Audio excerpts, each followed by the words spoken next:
Oh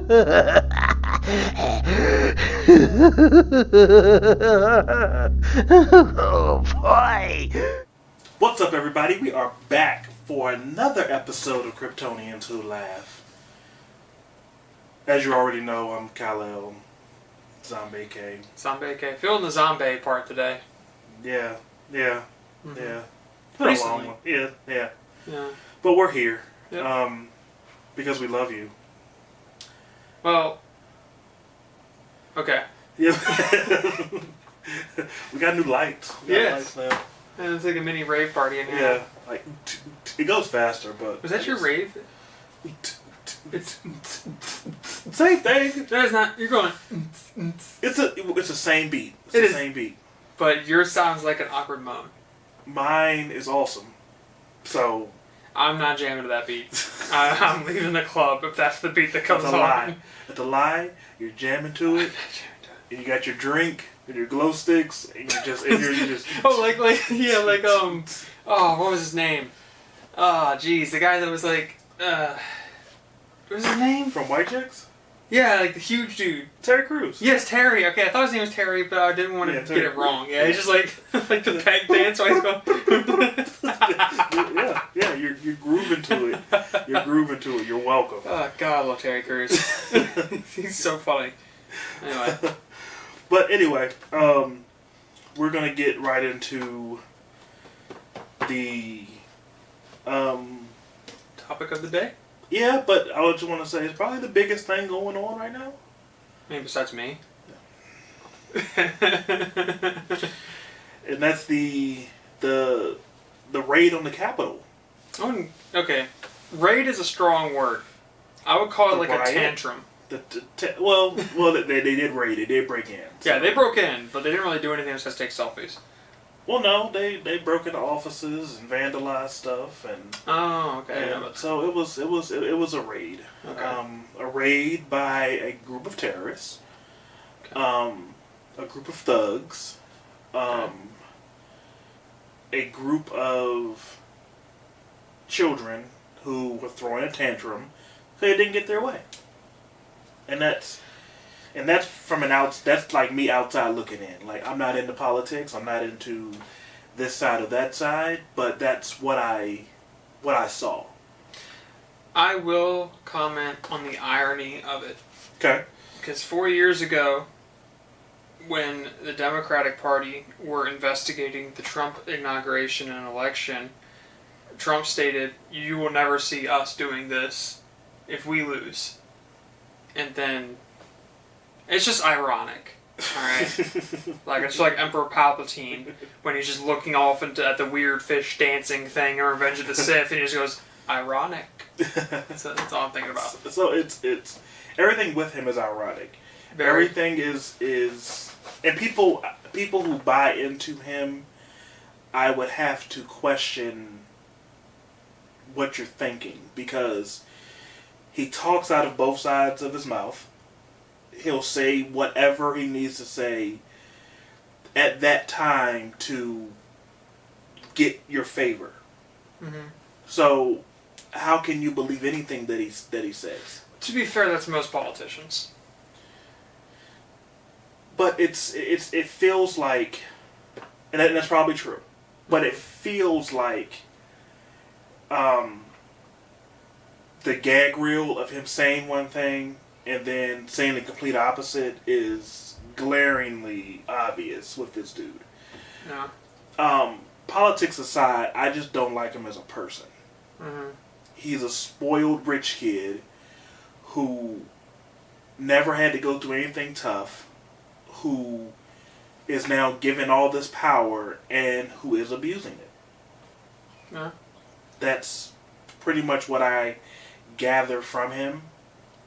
I don't like how he treats people. I don't like how he talks about others. I just don't like him as a person. Okay. The politics I could care less about, because that's whatever.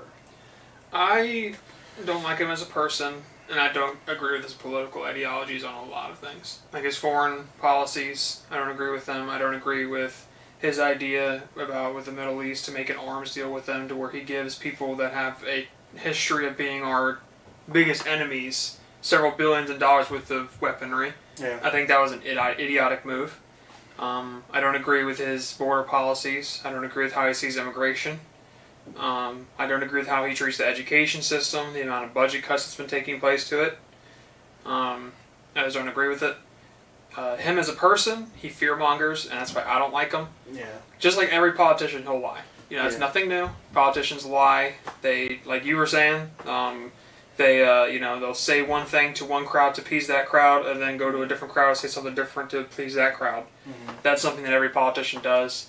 What I personally dislike about him when it comes to how he does his speeches is he does a lot of fear-mongering. He does a lot of fear-mongering, and he does a lot of hate rallying. Mm. So he makes people scared. He makes people think that Uncle Sam is going to come in and take what's theirs. He's going to take all their guns, which scares people because you're taking away my rights. And he's their savior. Yeah. He makes people afraid of Hispanic people, and that he's called Hispanic immigrants thugs and drug dealers and rapists. Like, that's fear-mongering. Yeah. I don't like that. I don't like how dividing it is. I don't like how in his presidency racism became the norm again. Mm-hmm. It was something that was dying out for a long time. It was still present, no pun intended. It was still present in the system, because there's systemic racism, of course. But when it came to on a day-to-day basis, when you were going to the store, it was you don't really expect to see it happening. But now it's like if it happens, it's like another Tuesday. Yeah. So and that's as a white person, I'm noticing that. It's becoming. We're becoming desensitized to all the racism and all of the hate that's going on. It's becoming normal, and it shouldn't. Yeah. It's. I don't know if you're still in this day and age, you're hating someone because of the color of their skin. Like, come on, yeah. It's 2021. Like, we're still on that. Mm-hmm. And I can see how the fear-mongering could take effect to certain types of individuals who live in certain areas who've never been anywhere else, because that's all you've grown up with. But that was excusable when we didn't have internet. That was excusable when we didn't have access to all of the information. It's much easier to connect with other people, other races, other ethnicities. It's easier to connect. Now it's at a point that you're choosing not to do it, instead of actively trying to gain the knowledge of how dope other ethnicities and races and cultures and people are. Mm-hmm. Like I've traveled, I've been overseas, and I've been to different countries. And when I first left to go to Turkey, I was nervous. I was scared. I'd never been overseas before. Mm-hmm. But I went, because they made me go. But I went, and it was one of the best times I've ever had. Mm-hmm. Like, the food, the people, everything over there was dope. Like it wasn't I didn't feel prejudice. I didn't feel like I'm being watched when I walk into a store. I didn't feel like I have to tailor my activity. I could be myself, and it was fine. And everybody over there was like, it's fine. You be yourself, and it's fine. Even when I went to Iraq, before going to Iraq, there was this preconceived notion about how Iraqis are. It's not true. What we see on the news is the minority of baddies. But the Iraqi people, the majority of them are dope. Like, the majority of them are hardworking, have families. People. We gonna get attacked by an animal? Maybe. I don't know if y'all heard that, but it's. We'll see what happens. We'll keep it in if it happens. Maybe it's Jason upset we're not doing a Friday 13th part 2. Sorry, brother. Yeah, take a seat. You're good. Yeah. So whatever happens, we'll keep it all in. I don't take anything out. But anyway, That's where I go. Yeah, the long to make a long story longer, people are dope. Like, experience other people, listen to other people's ideas, listen to other ways of life other than your own. Like, it can really give you a well-rounded view on things.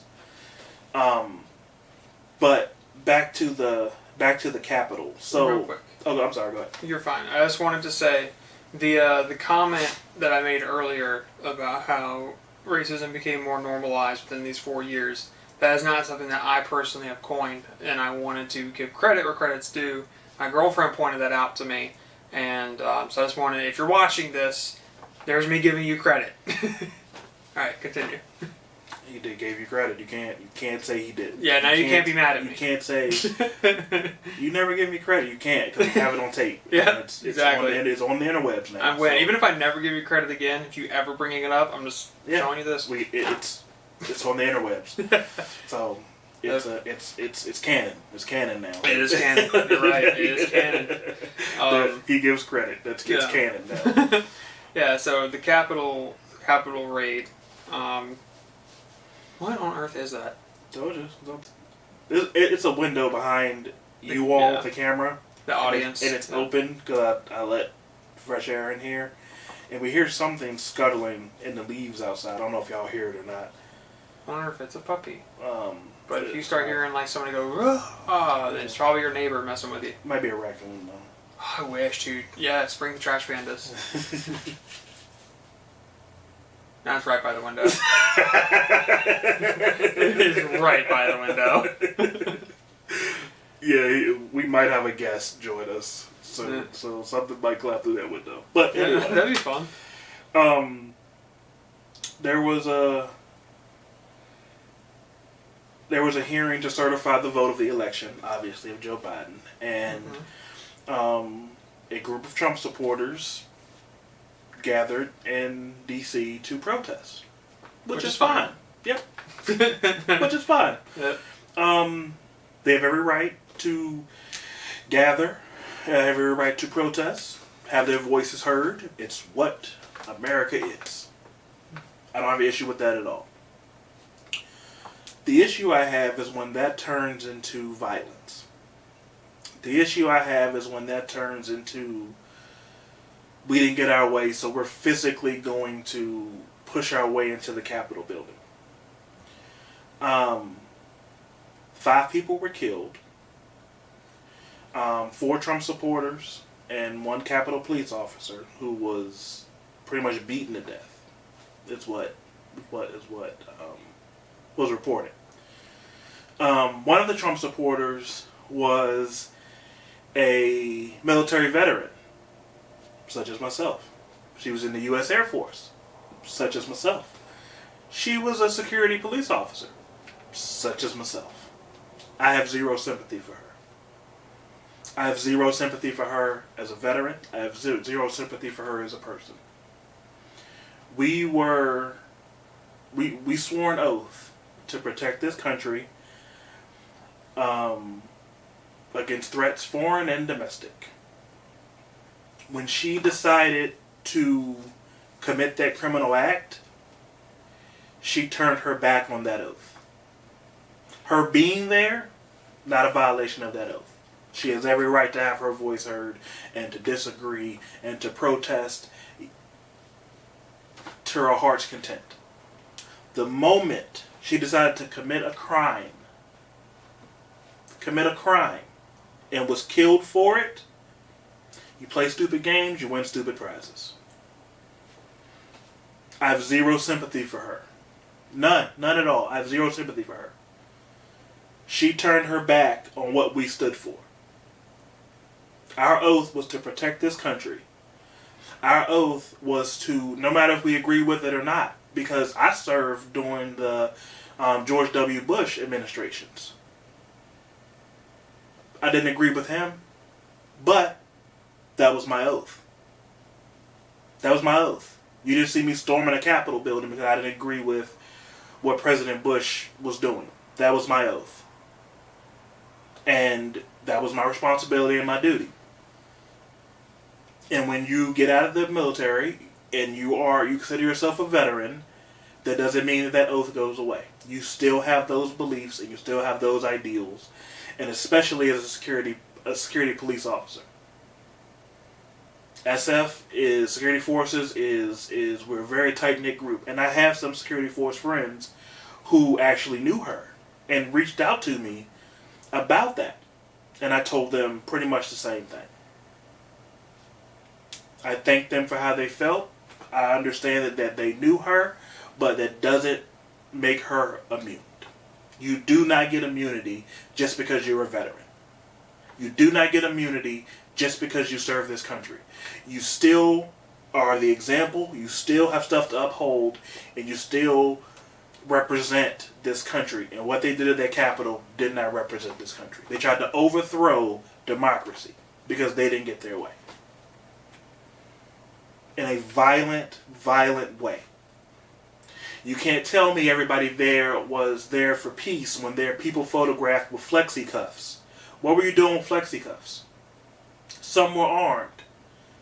Some had pipe bombs. Yeah, there were explosives found at the Capitol. Mm-hmm. That is an attempt to overthrow our government.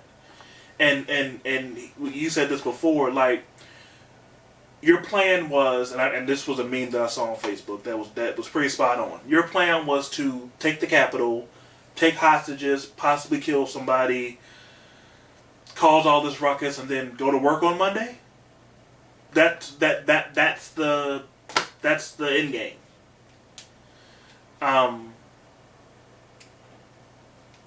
And I'm angry that the president incited this.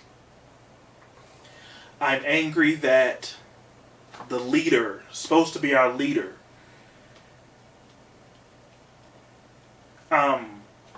pretty much praised these people, even though he told them to stop. No, don't do it, in a very BS way. Wait. Go ahead. Yo, I just got the image. He was like Willy Wonka when the kid was like running towards like his imminent death. That's exactly like, no, stop. Yeah. Come back. That's exactly how it felt. That is exactly how it felt. Oh my gosh, that was funny. It was pathetic. It was pathetic. And to tell them, oh, we still love you and we're still behind you, you're still putting a battery in their back. You're still telling them to move forward, even though you're saying no, don't do it. Subconsciously, you're saying what you're doing is the right thing.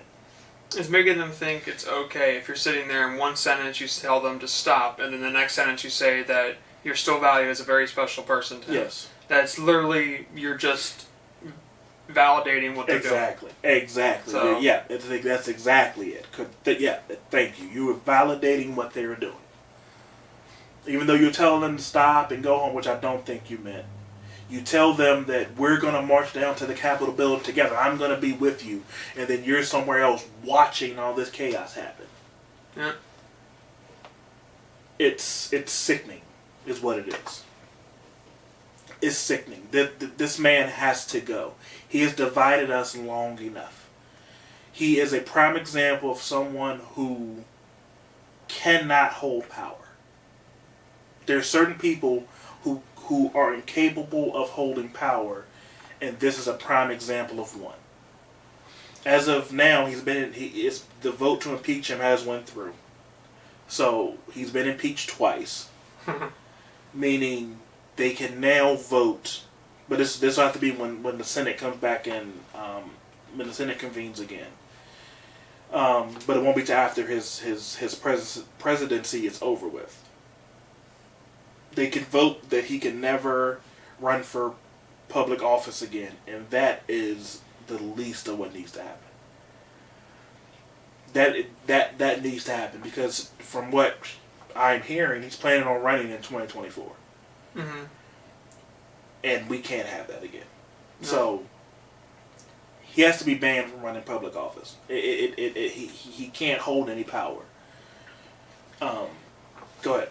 I did want to mention about As somebody who studies history, planning to be a history teacher one day, if all things go well. I mean, zombie apocalypse might be right around the corner. So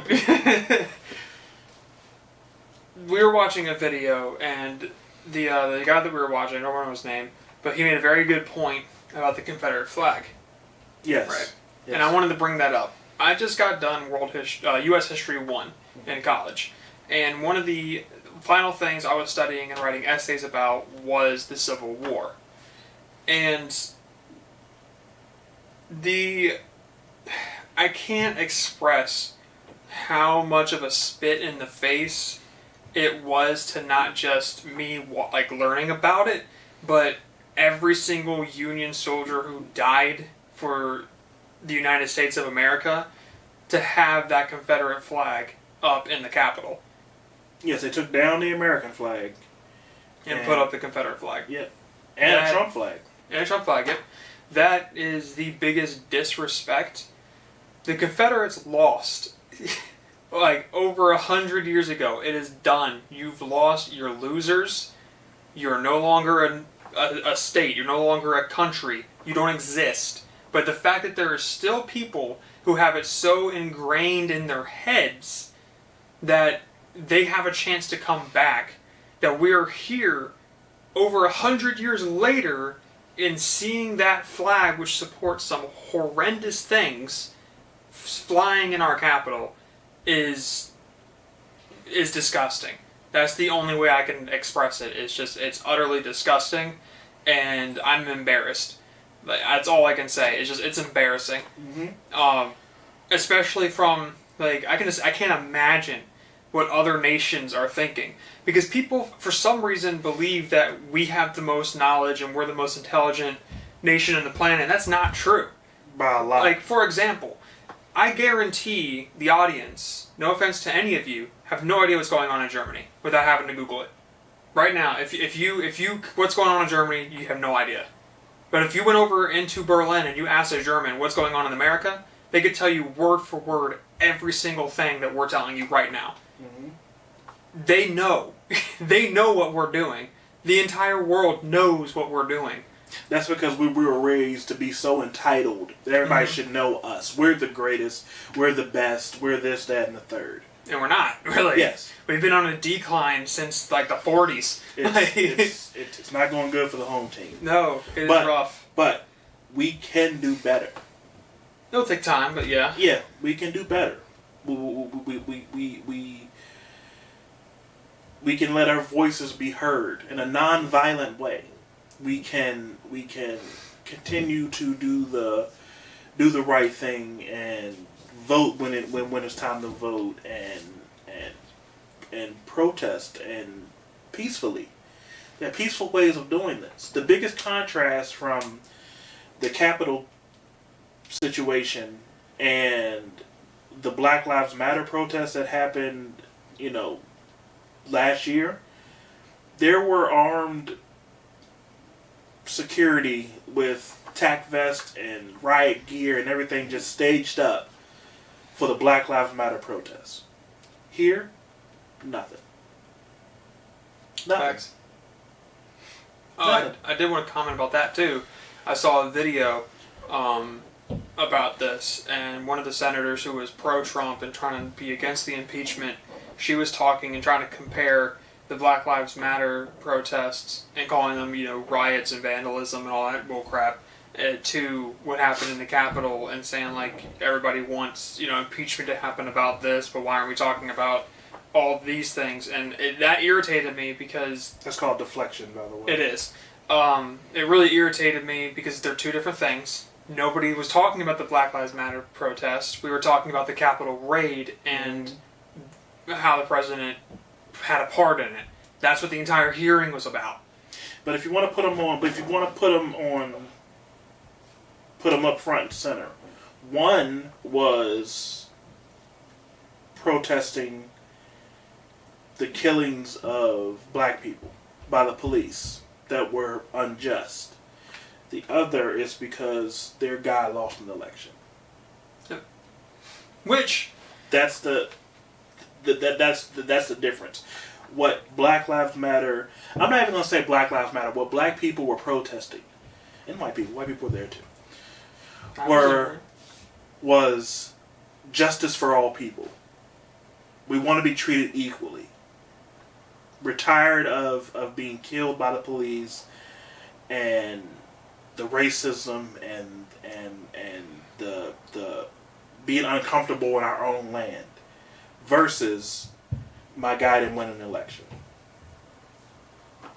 See, that's the amount of fear mongering and grip that President Trump had. Oh, thankfully, he's not going to be that anymore. Yeah. That he has over about 40% of the population still, based on the election polls, that they have this overwhelming fear that with him losing, their way of life is over. Right. To the point to where they thought that they needed to commit this act of treason in order to protect their way of life. And to me, that just shows the amount of manipulation and hate and fear that he infected everybody that followed him with, to the point to where anyone who disagreed with him was a liar and was fake news. Up until his own vice president. He even attacked Mike Pence. I missed that. I didn't see that. He even attacked Mike Pence. Called him a coward. Called him... They had a meeting in the White House before they... No. They had a meeting the other day. I take that back. Trump told him, you can either be a patriot or you can be a pussy. He said those words there. Okay. If he didn't do what Trump wanted him to do. What do you want him to do? He wanted him to overturn the election. Ah. And Mike Pence refused. And now they're on the outs. And you can... Don't take my word for it. Please look this stuff up yourself. Don't listen to me. Look it up yourself. Go on your Googles. Look it up yourself. This happened the other day. So there's no bounds. This guy loves you until you disagree with him. Just disagree with him. Just disagree with him. Do you know how weak-minded you have to be, and how big of an ego and how frail of an ego you have to me and him disagree on stuff all the time. So I take that example as me and him disagree on something, and I just, oh, he's nothing, and he's a pussy, and he's this, that, and the third, and he's trash. I do say those things, but not to him. Well, I am trash. Not to him. But I wouldn't go on social media and just blast him because he disagrees with me. True. It's with me. It's okay to disagree with me. I welcome open debate. I welcome new information. Maybe I'm wrong. Maybe I'm wrong. Maybe he has information that I don't have. Maybe you have information that I don't have. Give me all the information. Give me all the information. There are people I've been arguing with on Facebook about Trump. And all I've asked is, give me your sources. You have all these conspiracy theories. Give me your information. Give me a book to read. Give me a link to go to. Give me anything. Let me see. Show me some evidence. And it's nothing. And it has to stop. Yep. We have to come together. You got anything else? I'm gonna end this. I'm gonna end it really good. Okay, I think I'm good. Okay. But before I end it, thank you all for hanging out with us. We love you. We love your support. Please keep coming back. And as always, everybody love everybody. Everybody love everybody!